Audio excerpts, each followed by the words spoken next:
Stacey and Chase Boo. Weekdays 3 to 6 p.m. on East Coast Radio. Now, we also need to check in after the Easter weekend to make sure that everyone's safe, right? The weather was out of control. That was wild. Yes, completely and utterly unnecessary, actually. Came out of nowhere, it felt like it. And it's been called heavy storms. That's how we're going to refer to them, because depending on where you reside, obviously in our province, it would have hit you differently. But very, very dangerously heavy storms swept through parts of KZN this past weekend, and many residents, as a result, are now reeling and dealing with the aftermath. From flooding and damaged roads to growing concerns around infrastructure and safety. So we're joined now by Mr. Mzila, a spokesperson from KZN Department of Cooperative Governance and Traditional Affairs, to unpack what's happening, what it means for you ultimately, and moreover, how to stay safe moving forward. Mr. Mzila, welcome to the show. How are you today? Good evening to you, and good afternoon to you, and good afternoon to the listeners. Well, you see, Mr. Mzila, it's been a long few days, eh? It's been a long few days. You're like, just how's it? Hello to everybody. Welcome to the show. We're not going to keep you for too long because we know that you're on the ground doing a lot. But just very quickly, we've seen severe weather hit parts of KZN, obviously this past weekend. And we just want to know from you, someone who has all the inside intel, what patterns are you observing? And in your opinion, should residents expect more of this in the coming weeks, or is this kind of like a one and done situation? Yes, very important questions, and greetings to the listeners. The province of KZN during this season experiences various weather conditions. These include heavy rain, strong winds, and they do cause a number of incidents across the province.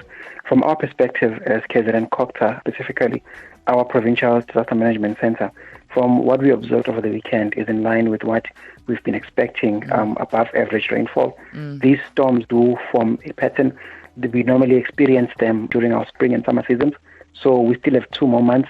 And you will also remember that the April and May window, some of the most traumatic storms that have hit our province and caused damage normally take place within this window as a result of the ground already being saturated from the rains we would have experienced from September. Well, I mean, that's so everybody just buckle up, basically, right? This is the city that we live in, the province we live in, and the patterns that it follows. Mr. Mzila, after the recent storms, how would you assess the current state of infrastructure across the affected areas? And are our systems coping, or are there some clear vulnerabilities in your opinion? Well, from this weekend's rain, areas that were specifically affected, it was eThekwini and Pietermaritzburg under Umsunduzi, and some areas, of course, around the Midlands. They had hail, there was strong winds, gale force winds.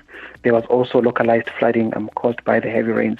From our assessments, teams were deployed by the eThekwini Metro and by the Umsunduzi municipality to clear up debris. There were many trees that fell on roads, on power lines. Also, there were a number of homes that were damaged, and these teams were sent out to these areas. So from our perspective right now, these teams are continuing with their assessments in some of the areas.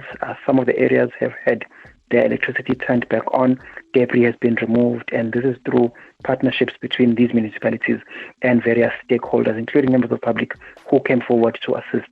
Amazing. So things are being done. Now, before we let you go, what are the biggest risk residents often overlook during heavy rains and storms? Obviously, now we know for the next few months, this is probably going to happen. The things that end up causing the most harm so that we as residents can also be prepared, forewarned and forearmed.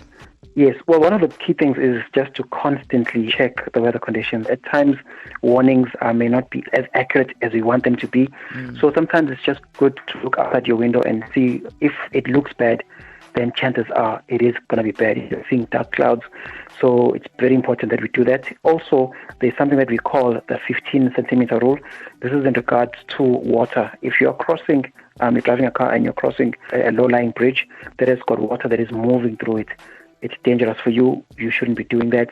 It's better, it's safe to turn back, as we know that just a small amount of water, 15 centimeters of moving water, can literally remove a whole vehicle from the road. So we're urging our communities to be vigilant at all times, ensure that you are constantly updated with such platforms as ECR, and ensure that you are constantly checking the weather yourself to make sure that you and your family are safe.